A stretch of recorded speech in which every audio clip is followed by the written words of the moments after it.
احنا بنشرب ميه منين من روسيا؟ السؤال ده انا بسأله كتير جدا. الناس مفكره علشان الجو برد وعلشان خاطر كل حاجه مجمده، حتى النهر مجمد، فاحنا الحنفيات بتنزل تلج. لا، الحنفيات بتنزل ميه عاديه، ولكن الميه وحشه. ميه الحنفيه بتاعت روسيا وحشه. بنملى ميه من الشارع، وميه الشارع اللي احنا بنملاها دي رخيصه جدا، يعني 50 روبل ما تجيبلكش كيس عيش هنا في روسيا. فبتملى منه مثلا ازازه 5 لتر، فحلو. والبحر مجمد اهو، فالحنفيات بتنزل عادي ميه ساقعه ميه سخنه، ولكن احنا مش بنشرب من الحنفيات. يعني مثلا عندكم حمام موجود في الشارع اهو، حمام WC موجود في الشارع، فممكن الحنفيات ده موجود في الشارع في درجه حراره -10، فممكن الحنفيات تبقى متلجه.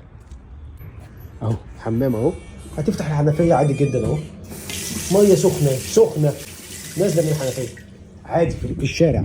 يعني الحنفيات ما بتكونش مجمده ولا المواسير بتكون مجمده. وزي ما انتم شايفين اهو 50 روبل وازازه ميه تروح تملاها من اي مكان.